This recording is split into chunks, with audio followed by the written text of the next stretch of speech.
Subscribe button press करी subscribe करनी तो excellent Kumar tutorial YouTube channel को पाकर के बेल आइकन को दबाई दिंतु ओडिया रे लेटेस्ट वीडियो सर्वप्रथम देखिया पाई। हाय फ्रेंड्स नमस्कार मु कुमार आपको स्वागत करुच्चे excellent Kumar tutorial out fresh जबरदस्त वीडियो को। तो फ्रेंड्स सबथर पर आज मध्य मु आपन पाई नेक्स्ट दिन फ्रेश जबरदस्त वीडियो।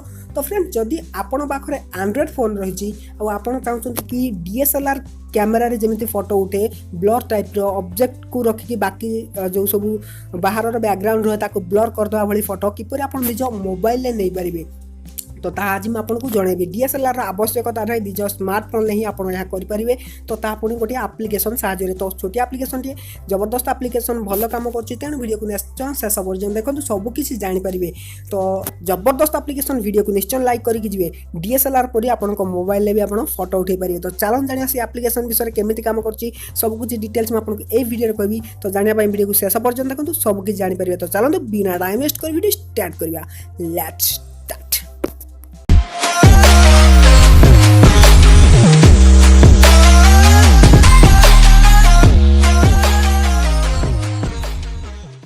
तो फ्रेंड्स डाउनलोड करंतु फॉर फोन एप्लिकेशन संगे संगे मिलिबो 50 टंका। तो देरी न करी डिस्क्रिप्शन लिंक अछि जल्दी डाउनलोड करंतु। तो फ्रेंड्स एथि आपको जो आप्लिकेशन इंस्टॉल करिया पड़िबो तार ना होची फेवी यार लिंक आपको डिस्क्रिप्शन में मिल जो आप क्लिक करी डायरेक्टली एप्लिकेशन को इंस्टॉल कर पारिबे। तो इंस्टॉल कर साला पर जेमिति आप ओपन ले क्लिक करिवे देखंतु आपको एपर किछि परमिशन मागिबो आपण परमिशन को अलाउ करनेबे। अलाउ कर साला पर किछिटा आपको पूर्ण इन्फॉर्मेशन दबो तो सेटा को आपण यस करनेबे इन्फॉर्मेशन को पढ़ी साला पर दे साला पर देखंतु लिखुछि वेलकम टू फेवी माने एप्लिकेशन टी ओपन हबो।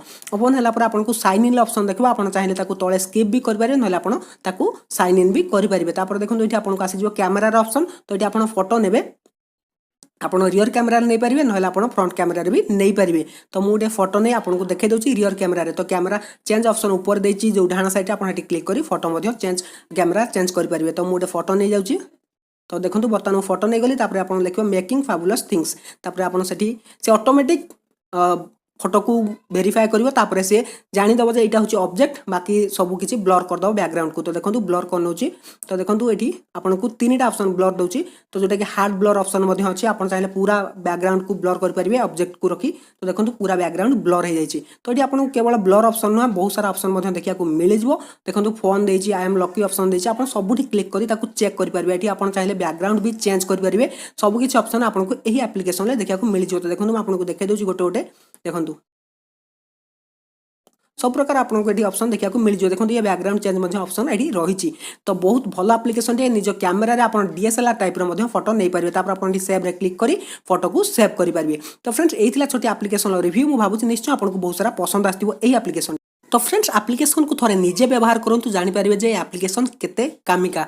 तो मुझे भावुँ निश्चय आपको यही वीडियो बहुत सारा पसंद आसो तेणु वीडियो को निश्चय लाइक करके जी आ जो मानकर किसी भी डाउट अच्छी आउ किसी अलग एप्लिकेशन विषय जानापी चाहते यही टाइप जोटा कि फोटो उठेले आपड़ या मुझे एमती गोटे एप्लिकेशन नहीं आसो जो कि आप किसी फोटो उठे तार बैकग्राउंड ब्लर करने चाहते ऑटोमेटिक से बैकग्राउंड को किपर ब्लर करदेव से एप्लिकेशन विषय नहीं आसबि जब आप कमेंट करती। तो फ्रेंड्स रोचे पुणी देखा किसी इंटरेस्टिंग वीडियो नहीं पुणी फ्रेश वीडियो तो साथी विदाय दिंतु till then take care and bye.